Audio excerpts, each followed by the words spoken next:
Holodeck 3 program is reinstated. Open sesame!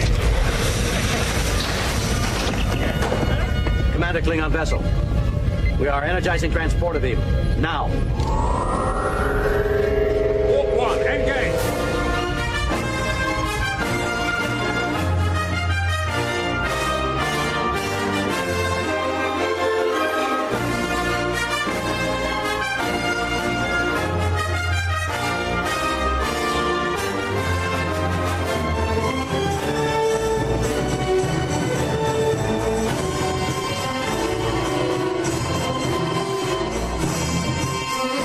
Hello, everybody. Welcome to Star Trek from the Holodeck. I am Michael Flores, the captain of this vessel, this podcast, and I'm in the studio with my number one, my first officer, sometimes science officer, sometimes holodeck dancer, David Sabal. Hello. Captain, no trolls have been scanned on the radar. All right. Starting in 2019, Dave, we're going to be turning this feed into more than just Star Trek Discovery talk. We will be offering different versions of this podcast now for free. That's right. This will no longer just be a feed for Discovery episode breakdowns. Think of us as your one stop for all Star Trek news. Yay!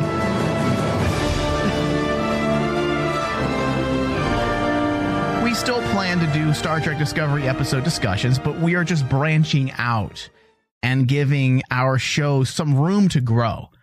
So, like with this episode, we will talk and discuss the latest and greatest Trek news, but we will also continue our detailed analysis of other Trek concepts, themes, story arcs that have found its way into the various episodes of Star Trek over the last 50 years. But the people who have pledged on Patreon have no need to worry, Dave. We still plan to do Patreon shows as well. And we have been doing it for what? We're not going to change anything. We've been doing this show for what, 2 years, just about? Oh, correct? Yeah, just about 2 years. And it's worked for our listeners that we have, but we're just going to be doing more for free, as well as our ongoing Patreon exclusive content as well. And if people are interested in checking that out, please head over to patreon.com/RainmanDigital, pledge $5 or more a month and gain access to hundreds of hours of more discussions. We've delved into the philosophical discussions pertaining to the mirror universe, the use of the Borg, discussions on Q and whether he's a villain, adversary, or some kind of philosophical harbinger. We do a wide variety of discussions and formats. Absolutely. Talk about anything that is Star Trek and what it means to be a Star Trek fan. Yes. And we are continuing.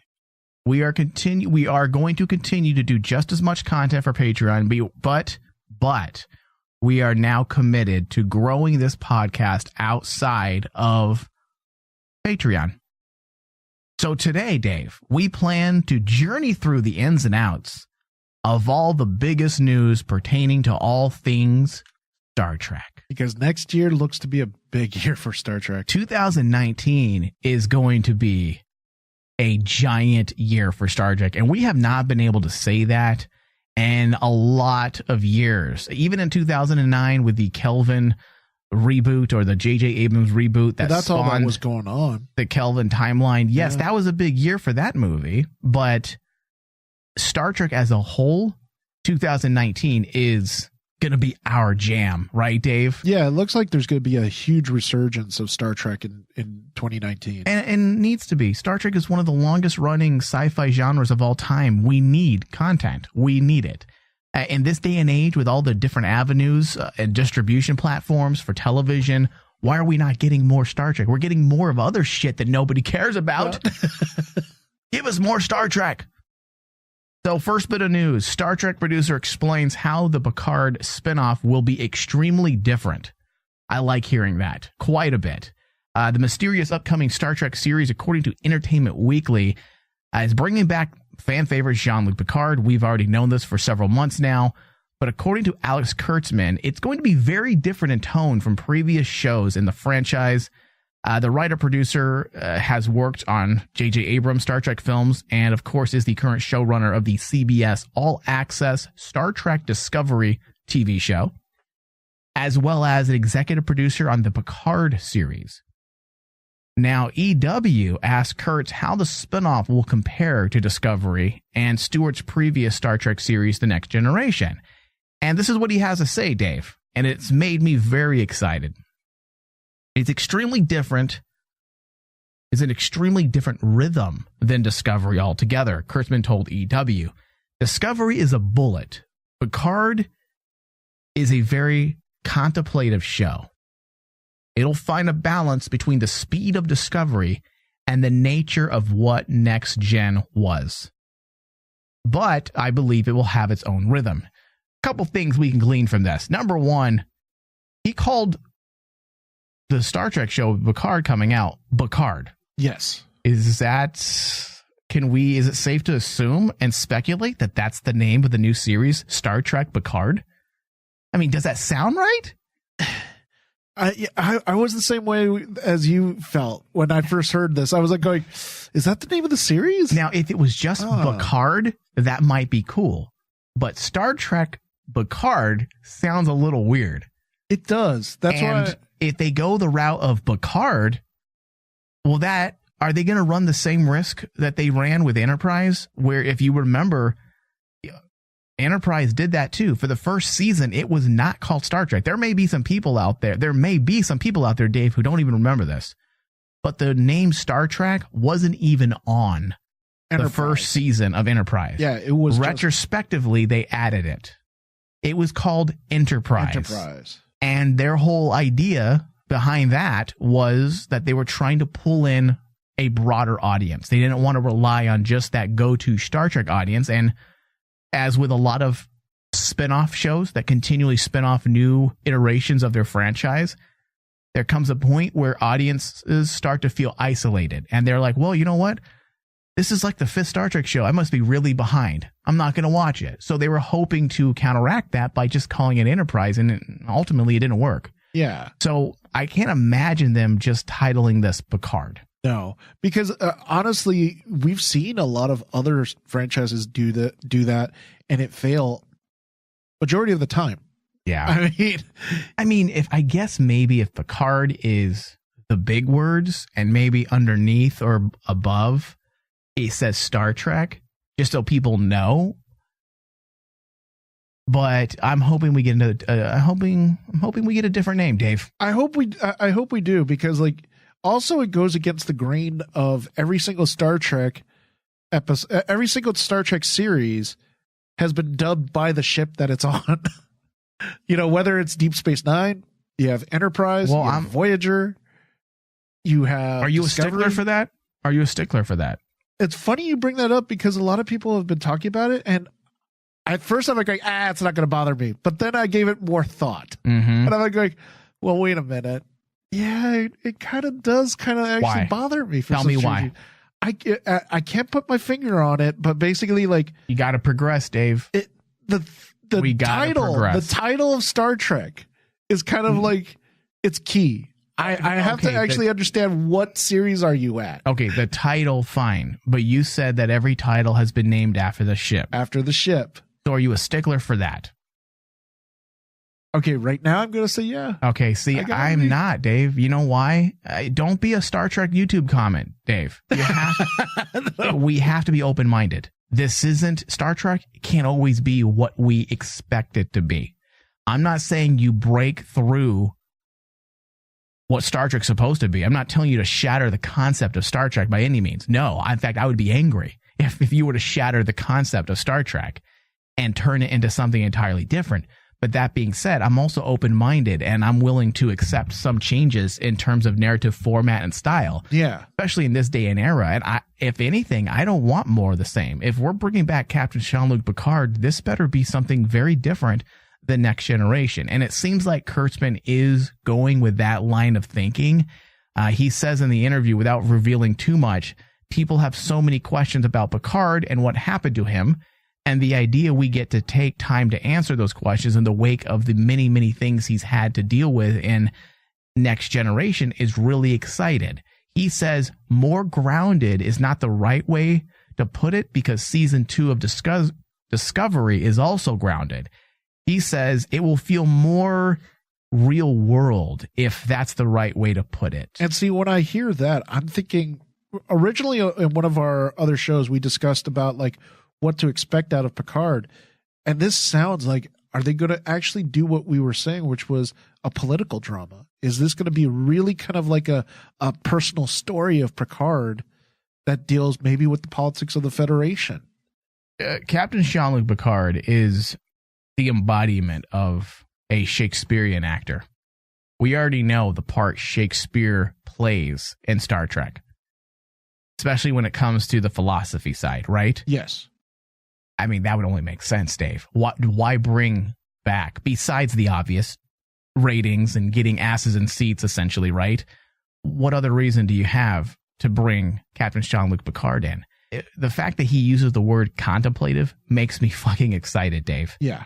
Because that makes me feel like it's going to be a very nuanced show, a show focused on saying something. And I'm not saying something like beating us over the head with liberal politics, which I don't mind like that because SGW. Right. SGW. There we go. Because I think anybody that listens to our shows knows that we understand 100% the importance of political thought in Star Trek. It's always been a part of it. But when I hear contemplative, I think of a show that's so well written and nuanced that they have a purpose. Yes. And maybe this will be the show that brings us back to the roots of Star Trek, that philosophical side that has been missing. Not so much in Discovery. Yes, there were some points in Discovery that I was a bit discouraged about, or disappointed, I should say. Discovery started off really strong. They had some really strong Star Trek-eccentric episodes, but rather than focusing on the philosophical side of Star Trek, they focused more on misdirection. Misdirection and Flash. Yeah, and I don't want more misdirection. I just want a story. Every TV show nowadays has to give you misdirection. Oh, we're gonna flip a bitch on you and we're gonna psych all of you out. Isn't this great writing, guys? No, it's not. Like when all you're doing is writing misdirection and your story equates to maybe 5 episodes total, that's a problem. And ultimately, that was my issue with Discovery. I loved it, but when you stream it all down to what they were really doing, it takes up like 5 episodes, maybe 6. Yeah, you don't have much to go on it. Yeah, because most of the season was designed around misdirection.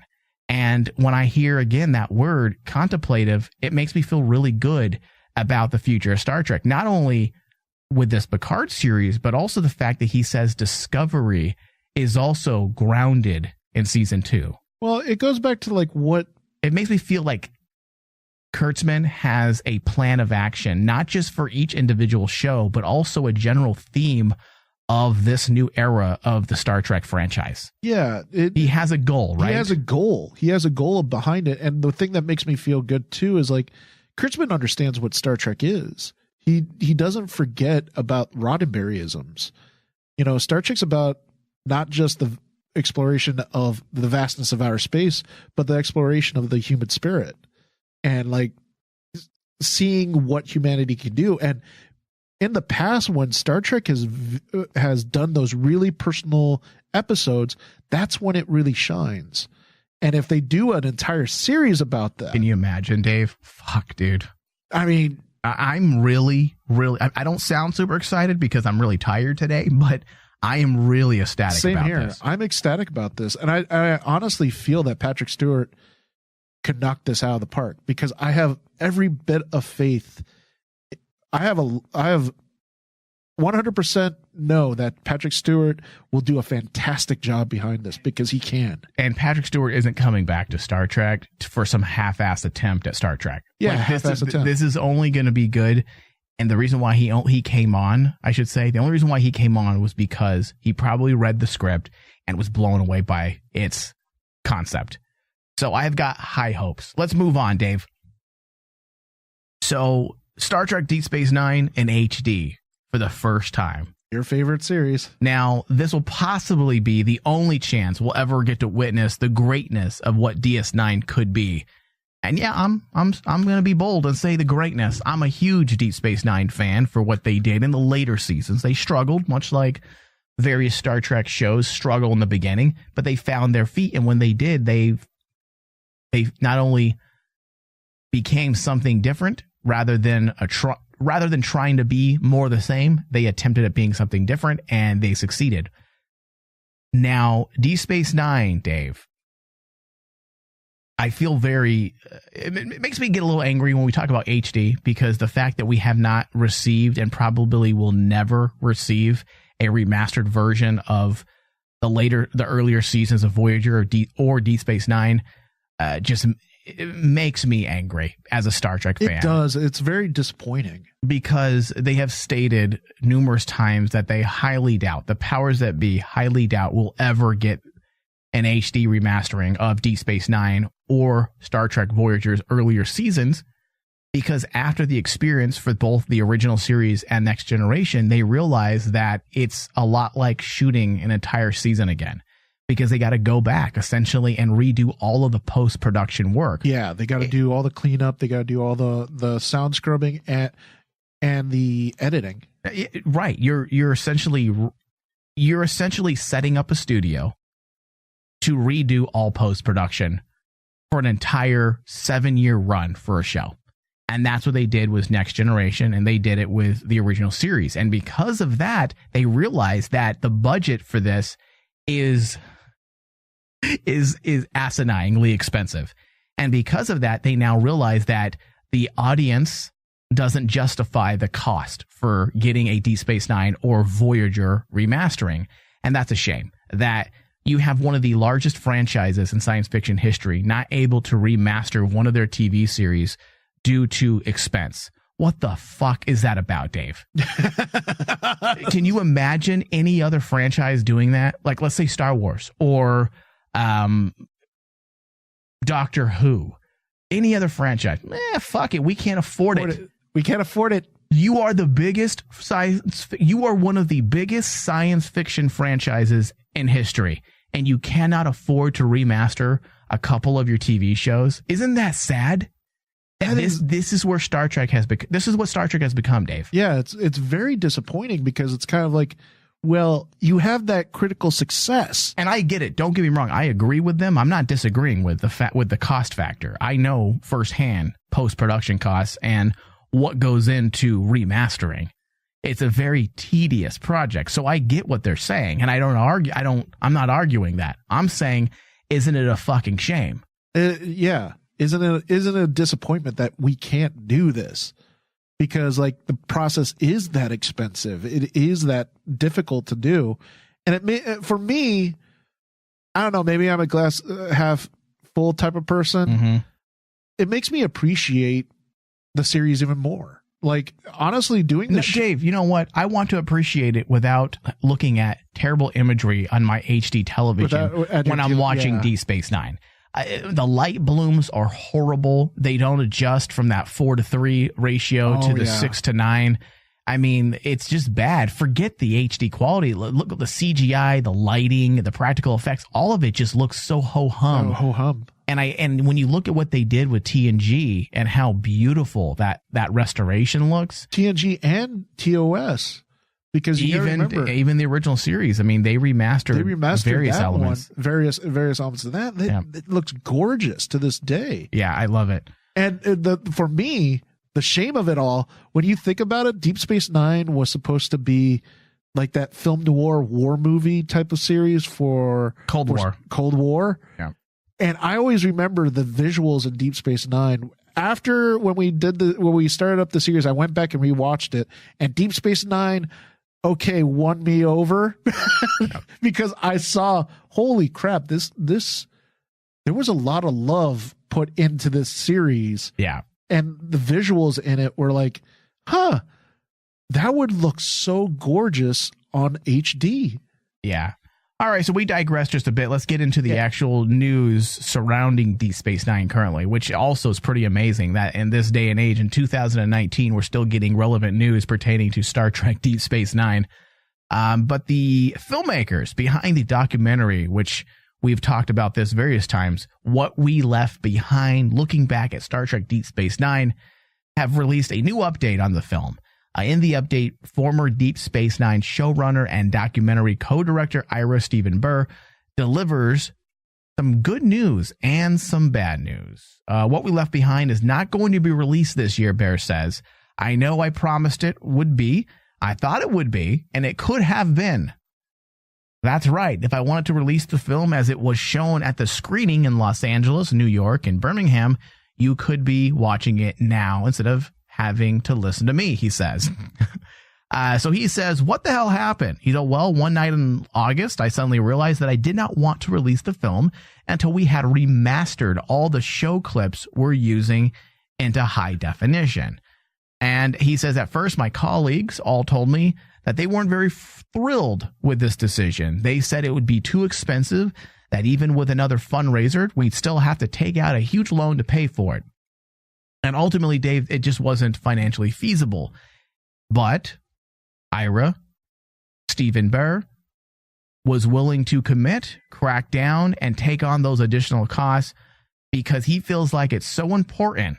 And he also says that because he doubts we'll ever see a fully restored HD version of Deep Space Nine because of the expense, that this is the closest we will ever get. Yeah. I love his commitment. The fact that he's willing to not only do this documentary for Star Trek fans, but also the fact that he's willing to go back and remembering that this is essentially self-funded. This isn't a big budget documentary. He's willing to go back and remaster old clips of Deep Space Nine so that his documentary feels more complete. More complete. And honestly, dude, this is one of the movies in that people have been talking for the past year, 2 years. Couple years, yeah. And that I am so excited to see it get released because I want to sit down and watch it. Because you're right. One of the things that is really tragic about Deep Space Nine is it doesn't get a lot of love from Star Trek fans. And honestly, Deep Space Nine is arguably one of the most unique and better series of Star Trek behind TOS and TNG. Well, it's just a good piece of science fiction as well. It's a great piece of science fiction. There are times that some of the episodes of Deep Space Nine are better than TNG. Because of that's a bold statement there, Cotton. Yeah, because like I've rewatched Deep Space Nine just over the past year, and I've seen the episodes, and some of the writing in Deep Space Nine is so it's just more modernized. And I don't know about comparing the two. Like for me, it's hard for me to compare them because I feel like they're two very different shows. The beginning, they were trying to be too much like what we knew. Yeah, they were. Once they realized what they needed to be, then I feel like the show became better. But it's just sad ultimately. But I am looking forward to this documentary even more than I was originally because I didn't know he was going to be remastering all these Deep Space Nine scenes. And I would love to see what Deep Space Nine could look like on my big screen. I mean, so it boggles my mind that, yeah, you're right. It's going to be a real shame that we're not going to be able to see Deep Space Nine in HD. Well, the process is, as I said, it's very long and expensive, and Deep Space Nine unfortunately never quite achieved the popularity of Star Trek: The Next Generation. So CBS will probably never be able to justify the cost of remastering the entire series into high definition for a Blu-ray release like they did with Next Generation. Yes. So knowing that What We Left Behind will likely be the only chance for us to get to see Deep Space Nine in HD glory makes me very excited and more apt at going to check it out the moment it's released. Absolutely. Because honestly, I was curious, but I wasn't sold on setting aside time. Like when it was here, I would watch it, right? Yeah. But I wasn't anticipating like, all right, here it goes. Now I'm actually anticipating it. Yeah. All right, next bit of Star Trek news. Chris Pine breaks silence on Star Trek 4's involvement. I don't know if this is really could be defined as breaking of silence. He was asked point blank. No, he was asked point blank on the red carpet. You know about it. What are you gonna do? Be an asshole right. and walk away? Hey, I want more money. See you later. See you later. How funny if an actor actually said that. Well, I'll be honest with you. I just need more money, and I will definitely consider doing Star Trek 4. So according to the article, though, the fate of Star Trek of the Star Trek film universe is currently up in the air. And one of the franchise's stars is finally speaking out about it. And I hate how articles write things because he wasn't they make it out to be like he's finally speaking out. Like, yeah, I'm finally going to say something, how I was treated, and this is the truth. In a recent interview with Variety, Chris Pine was asked during a red carpet event if he would be interested in returning as Captain James T. Kirk in the fourth Star Trek movie. While Pine's wording was relatively vague, he hinted that he's interested in the project in one way or another. He says, "I don't know, man," Pine explained. "I love to be involved and we'll see what happens. I'll wait next to the phone. Until then, I look forward to it." To me, that sounds like just a shrug off.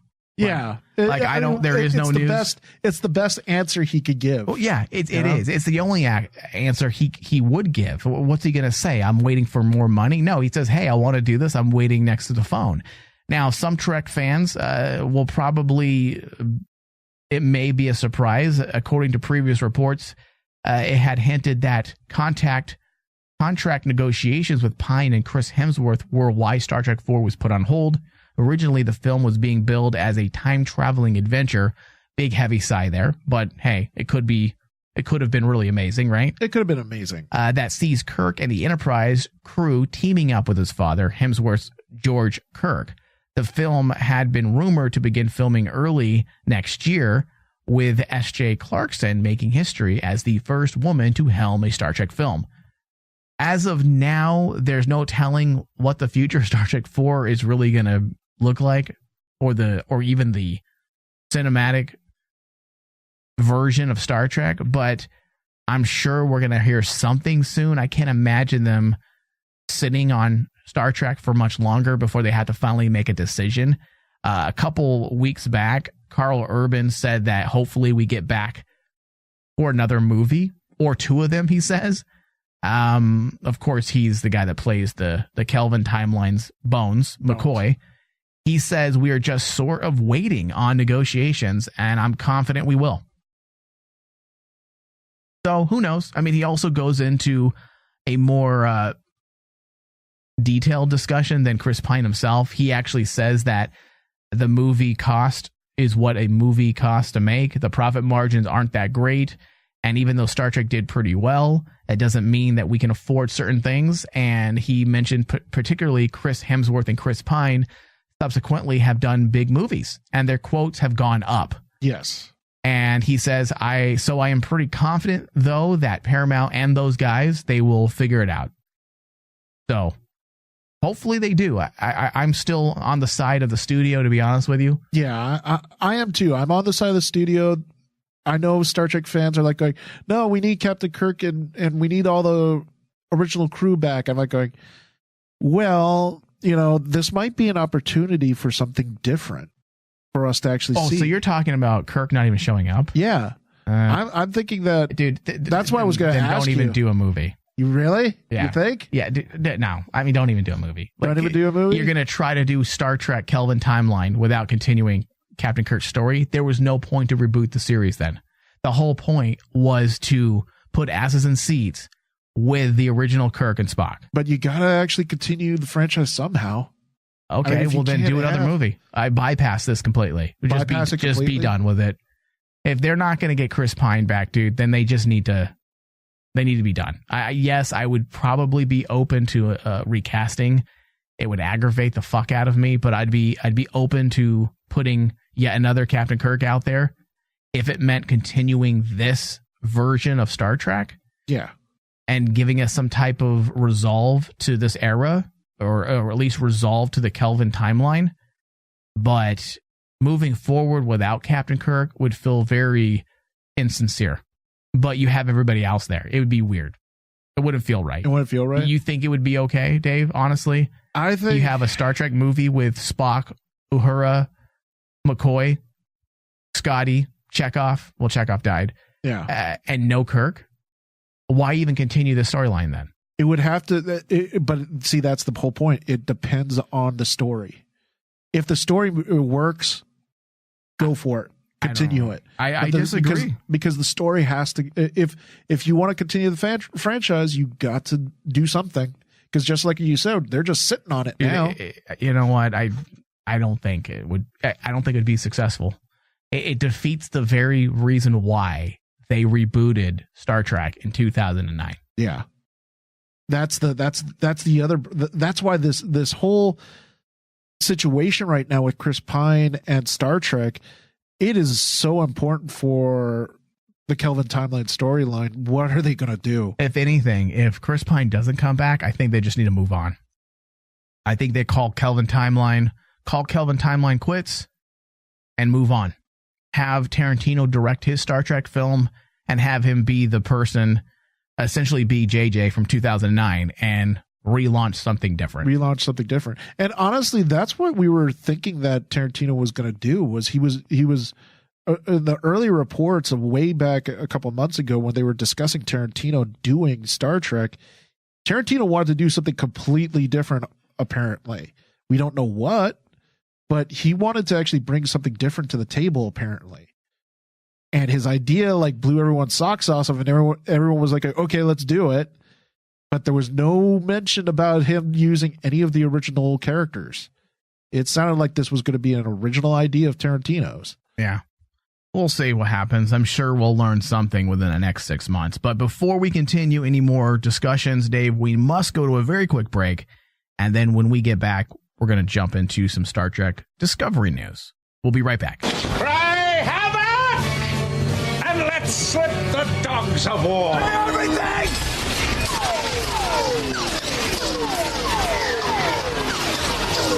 Open sesame!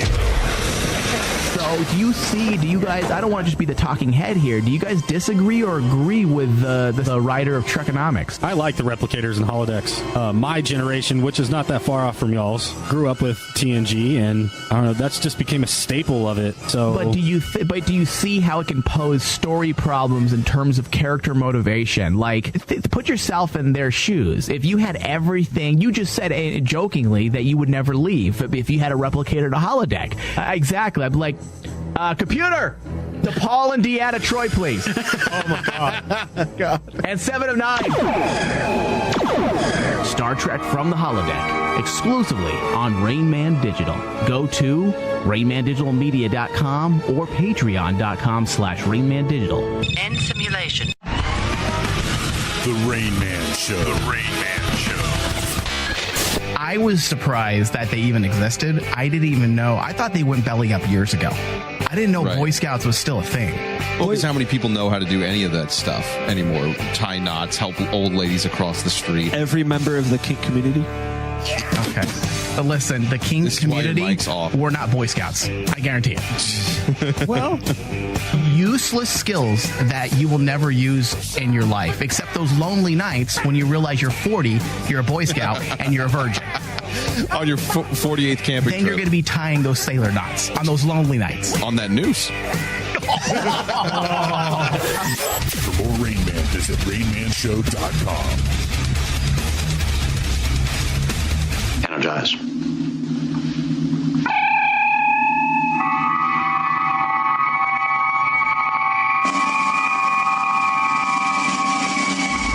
All right, hello everybody. Welcome back to Star Trek from the Holodeck.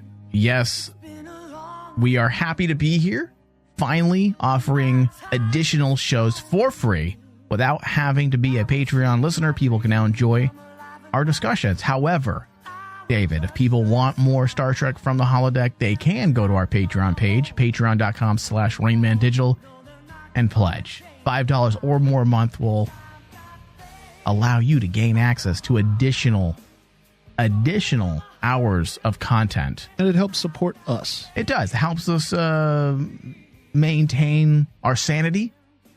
It helps us keep the lights on in the studio. It's a whole process going on here. We're just not a couple of podcasters in a basement, right? I mean, we have a studio. We have lots of equipment. We're pretty snazzy, right? We're pretty snazzy, actually, now that you think about it. Yeah, I could probably woo 7 of 9 over with all my gadgets. I even have a regeneration chamber for her right next to my chair. Don't judge me, David. I'm willing to do that for her. Can I have like a bar where Guinan and me can talk? Oh. 10 forward? 10 forward. All right. So Star Trek Discovery Season 2 is just around the corner. Season 2 drops January 17th. Also, the last Star Trek short trek drops The Escape Artist January 3rd. Yeah, dude, I'm so excited for this one. It doesn't end, though, Dave. It doesn't end. Captain Saru, the Star Trek Discovery annual comic book via IDW Publishing, also premieres very soon. The new IDW comic title Star Trek Discovery Captain Saru will be a prestige format one-shot comic coming in February 2019. The comic is written by the veteran Trek Comics writer Mike Johnson, who's done a lot of these now, and even more importantly, Star Trek Discovery writer Kirsten Beyer, who have paired up on IDW's previous Discovery tie-ins. Art is being done by Angel Hernandez with a cover by Paul Shipper. The cover looks really good. We are looking forward to this, the Saru comic book, so much so that we do plan on having a discussion put together for our Patreon subscribers, possibly even for free. We don't know yet. We haven't figured that part out yet, but we will be doing a detailed breakdown of the comic and what it does for the character of Saru, who's quickly becoming one of the most popular Star Trek Discovery characters, right? Oh yeah, even the thing I love is even the naysayers, the naysayers of Discovery. Yeah, the babies. They still say the Star Trek babies. Yeah, the Star Trek babies still say, but that character Saru is really cool. He's complicated, dude. He's interesting, and that's what I'm talking about. Star Trek characters with multiple layers that you have to peel back to understand. I mean, I want to save my dissection and analysis of Saru for a different discussion, but dude, there is so much there. There's so much there, and he embodies a lot of those. As we said in one of our broadcasts, he embodies the Star Trek archetype that Roddenberry had an affinity towards. The Spocks, the Datas, even the Seven of Nines, the individuals who gear their existence to understanding human behavior. That's why Saru works, because he is more of that. I want to say more the same, but also very different. He is more the same in the sense that Star Trek has all but created its own archetypes of characters, and this is one of them. Yeah, for unique characters that you wouldn't ever think of actually being really interested in.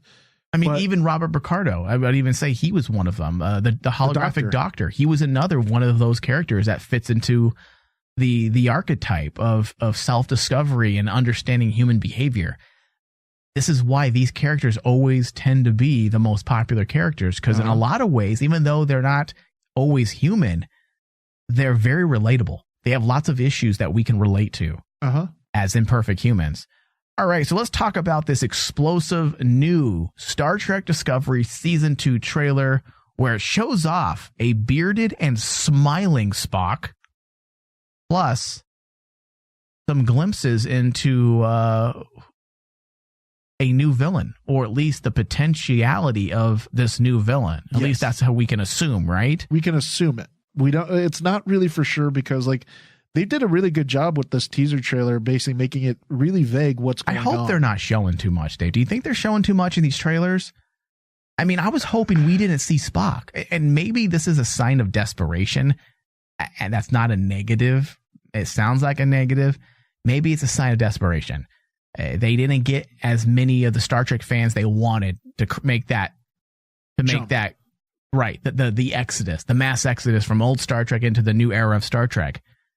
So maybe they're showing Spock more than he really is going to be in the series. Either way, I feel like it's a sign of desperation. It's a sign of desperation. It's like, hey guys, this is Star Trek. We promise. Look at Spock. Agree or disagree? And of course, you can disagree, Dave. Do you feel like it's a sign of desperation, or do you think they're just doing typical marketing? It is a sign of desperation, because you got to remember, we're coming off of a season where one of the negatives of Discovery's first season was they relied heavily on nostalgia, Easter eggs. They wanted to do, twists and surprises. Hey, look, at the very end, we end it with, you see the Enterprise. And I was like, when you do something like that, you do see chinks in the writing armor. That's racist. Not that type of chinks. I'm a chink, but David. Okay, you can say it. Yeah, exactly. Because you're Asian. But with the recent teaser trailer, I would have to say they're really on that border of basically showing, as you said, way too much and relying too much on nostalgia.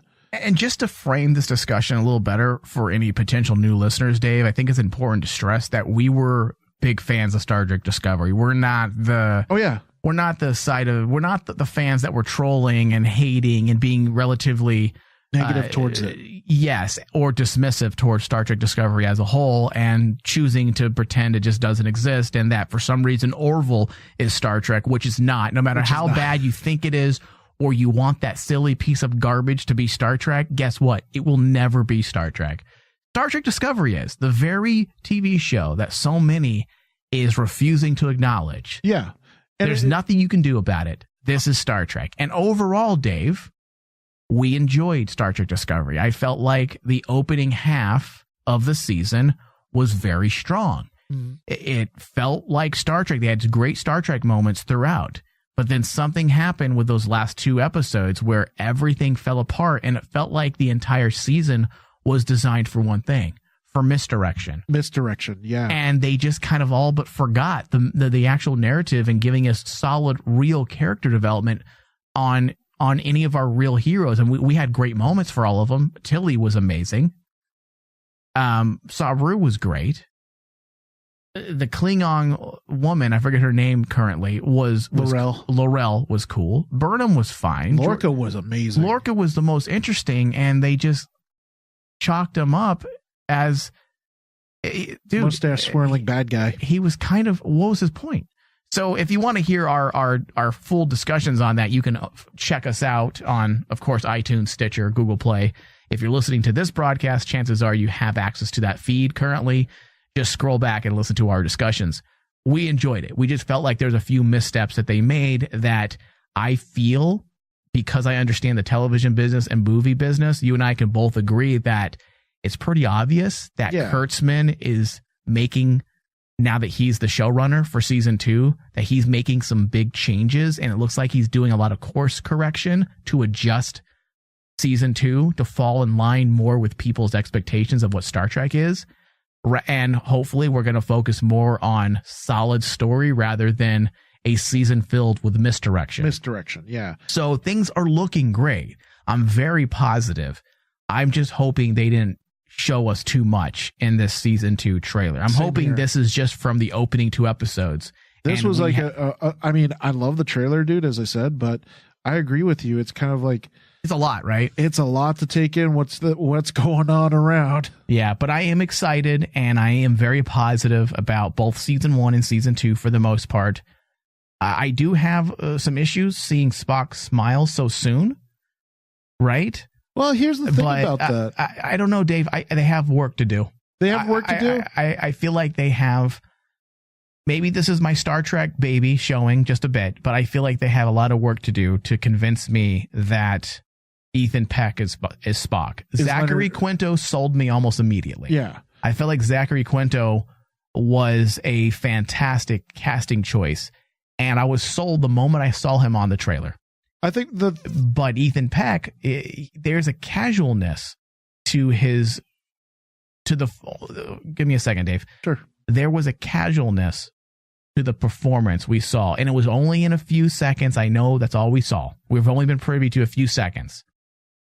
But it felt like there was a casualness to Ethan Peck's Spock that doesn't feel very consistent with the Spock we know.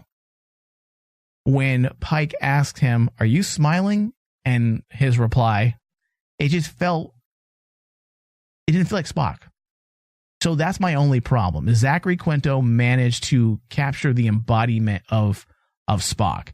He wasn't an exact copy, and I wouldn't want him to be. I feel like that's your biggest mistake. We don't need characters to be if you try to mimic Leonard Nimoy, you run the risk of becoming a parody. Yes. And you don't want a parody. I feel like that's why Chris Pine's Captain Kirk and Zachary Quinto's Spock has worked so well for the movies, because they're attempting to be true to the character, to the heart of the character, and what makes Kirk Kirk and what makes Spock Spock.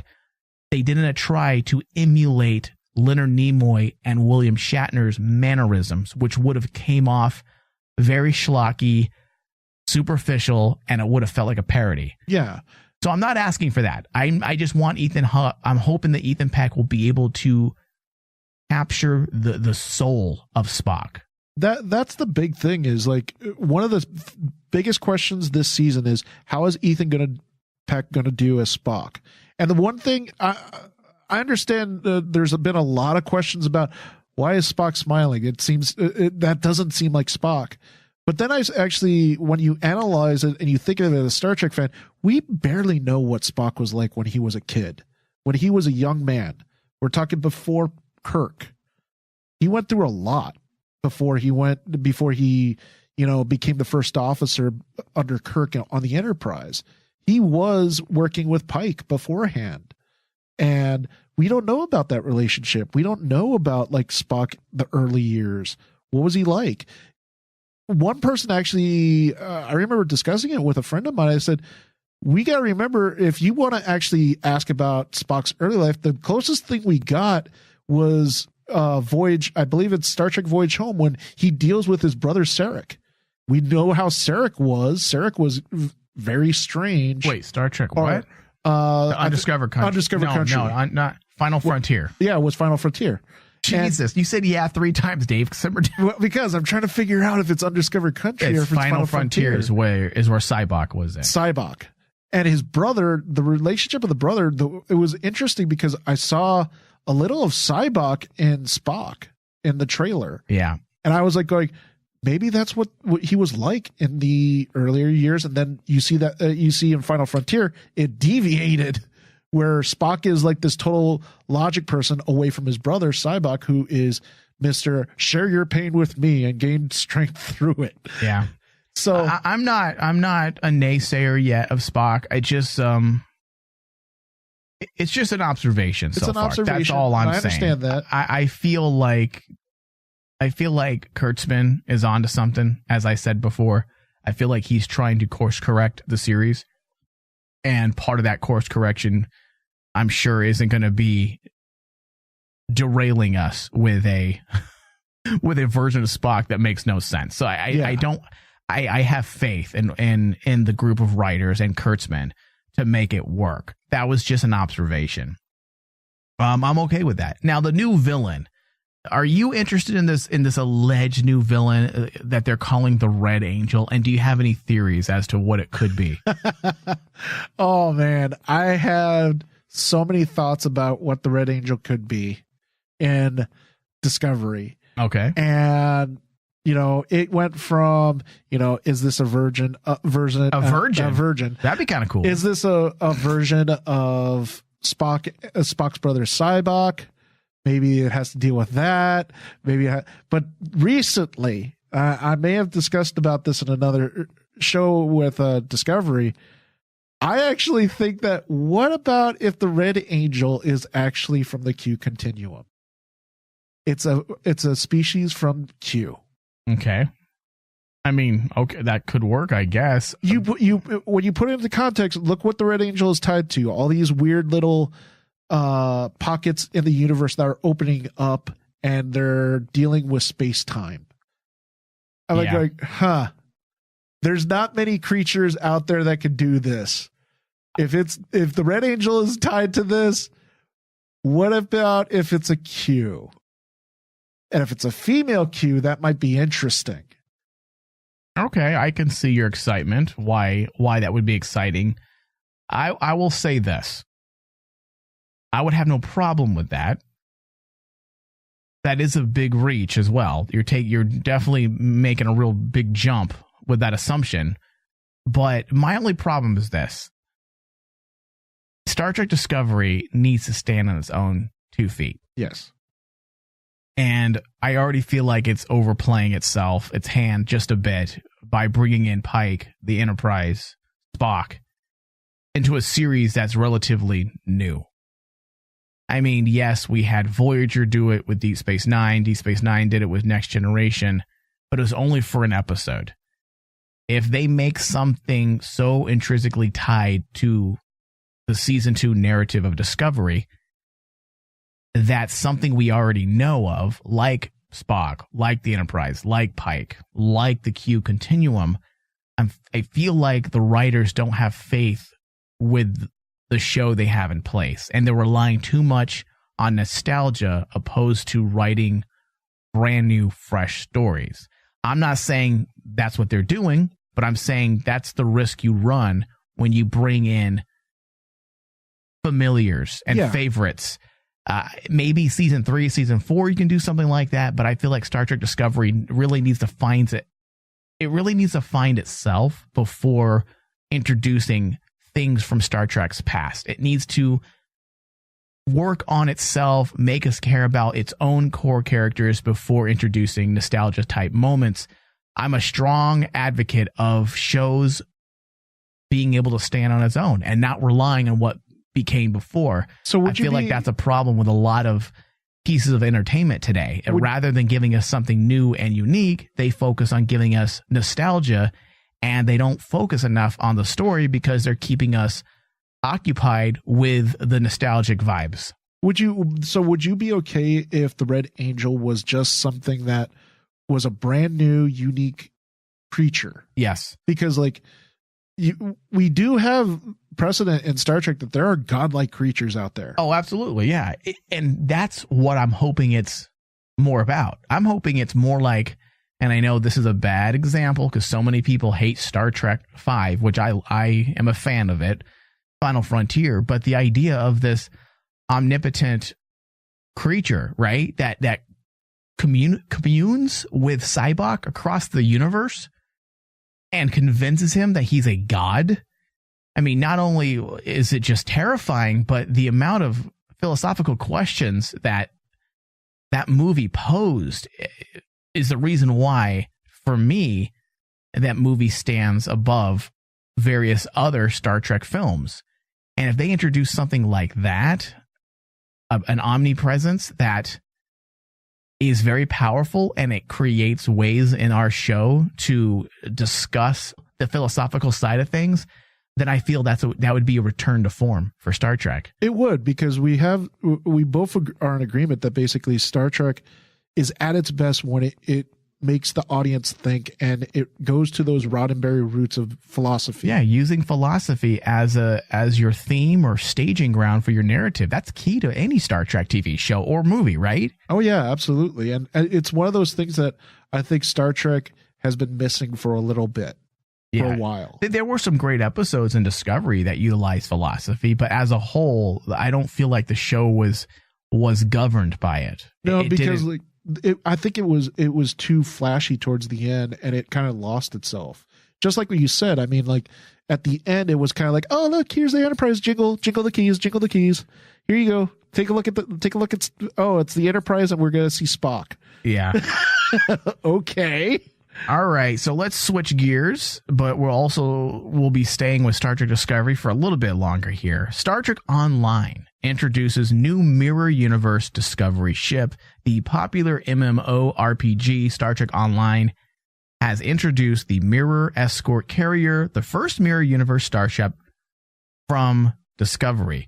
While not nearly as popular as other MMORPGs, Star Trek Online still has a devoted following of players who have watched the game grow over the years. They definitely do a lot of work in the game. They do. Without a doubt. No, it will never be confused with World of Warcraft, but a fan looking to immerse themselves in the world of Star Trek, you can't get much better, especially with many previous Trek actors returning to reprise their roles in the game. I agree. That part is great. The free-to-play game offers a distinct Trek experience as the story picks up 30 years after the events in Star Trek Nemesis, and has taken the franchise in a very different direction. Characters and situations you thought you knew like the back of your hand have changed dramatically. The most recent season of the game was titled Age of Discovery and brought players into the setting of Star Trek Discovery. Released this past fall, the new season was the first time the game was creating content at the same time a new Trek television show was being released. It is the first part of a trio of expansions for the game that will bring the world and situations of Discovery to players everywhere. Which should be interesting, because one of the biggest questions of Discovery is, how does this fit into the universe? I mean, everyone's constantly questioning, okay, Discovery, you look at the technology, it's not really like what we thought it would be during that time period. Is it Kelvin? Is it a mixture of Kelvin in the original series? That is what Star Trek Online has been really good at, is actually continuing on explaining the mythos of Star Trek. Yeah, and Dave, I want to like this game. Same here. I have tried to.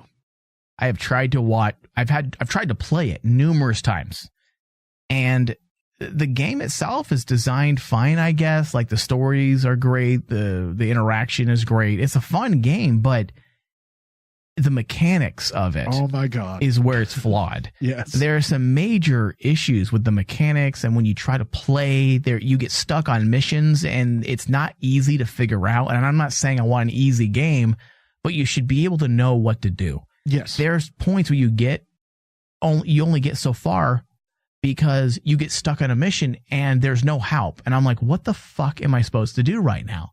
And even my son, who loves Star Trek and he wishes there were a lot more Star Trek games, he has tried to play that game time and time again. He's a video game expert. The guy can figure out anything.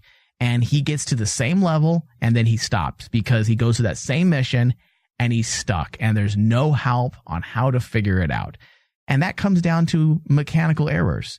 So the game itself is great, and it's awesome that they keep expanding and letting this game grow. Star Trek fans and this franchise is just there's too many of us, and the franchise is too big for there not to be a MMO RPG game like this. I just wish they would work on some of the mechanics. Yeah, some of the mechanics are a little broken with Star Trek Online. It is a slog. It's a slog. Is that what Star Trek gamers call it? Well, a slog means that basically, it's a long, long walk to get somewhere. And in MMOs, that's usually what really turns me off away from MMOs, is when you have to grind. And Star Trek Online. Oh, so you're lazy. Yeah. Pretty much. But it's even worse in Star Trek Online. I don't even mind that. I don't mind grinding. I don't mind working hard. But the mechanics make it harder. Yes, you're right, because it's very frustrating when you work your ass off to do something, aka grinding, and then you get stuck on a mission, and no amount of time spent into the game is going to make the mechanics of that mission any easier. Exactly. I mean, flying your ship in Star Trek Online, I thought would have been fun. But my God, your mechanics made flying a ship. My mechanics. The mechanics in Star Trek Online made flying a ship so unbearably. Ugh. Yeah, we need some better games out there. Yeah. I'm actually gonna strap down and spend some money on Star Trek Bridge Commander, I believe it's called. Yes, the VR. I am going to buy it. I've already told myself that I'm going to purchase it for PlayStation very soon here, and then we'll do some discussions. But Star Trek needs help when it comes to games. It's again, it goes right back to the issue that I had earlier, or that I delved into earlier. Like, this franchise is too big, and it's been around for 50 plus years for us not to have a more respectable game. The Xbox One, I believe it was for Xbox and PlayStation 3. Yes. That came out right after I want to say between Into Darkness and the Star Trek 2009 reboot. That game was pretty solid. It had some issues, but I feel like that game is the closest we have gotten to a potential great game. Yeah. So Star Trek needs some help, and maybe with this new era that we're just now getting into, with Discovery Season 2, the Picard series, the cartoon coming out, the short treks, the potential Tarantino film, maybe this is going to be the time when we can finally get that one game that will erase the many atrocities that they have delivered to us over the years. And you know what the sad part is, when it comes to the Star Trek games, all of the badness of any Star Trek game that I've noticed has always come down to the mechanics. Yeah. Because like the stories, the narratives, some of those stories in Star Trek Online have been fantastic. Like, they've been really intriguing, and they've made me want to play that game. But then when you get past like a certain mission and you're stuck there, and it's like, okay, I'm stuck. I love where this story is going, but I can't get anywhere because of your mechanics. Yep. Same thing with exactly that. Right. Same thing with that game you mentioned, Star Trek for the consoles. Great story because Bridge Commander or the game that I was talking about? The game you were talking about that basically was the closest thing we got. Yeah. It is called Star Trek. Had a great story behind it because it dealt with an actual alien, the reptilian alien species for nostalgia benefit. Yep. But the mechanics killed that game because of all the bugs and glitches it had. It boggles my mind that basically no development company can actually do a Star Trek game without fucking it up. Yeah, unfortunately, you're right. All right, so this concludes our first official free show. I hope everyone enjoyed our discussions. If you want more Star Trek from the Holodeck, you can find us on iTunes, Stitcher, Google Play. We should also be on Spotify real soon here. If we are now, we may have some issues with the feed updating, but that should be resolved very, very soon. In conclusion, we have a few things in the works, Dave. We are planning a review and breakdown of the Star Trek Discovery book, Fear Itself, which will be out in January. We are also planning a discussion on IDW's upcoming Star Trek Discovery annual Captain Saru. So those are things to look forward to. Plus, of course, we will be back in full force when Star Trek Discovery Season 2 begins January 17th, right, Dave? Yes, January 17th. All right. I want to thank everybody for listening. Thank you, Dave. Thank you. May you live long and prosper. I couldn't help but notice your pain. My pain? It runs deep. Share it with me. End simulation.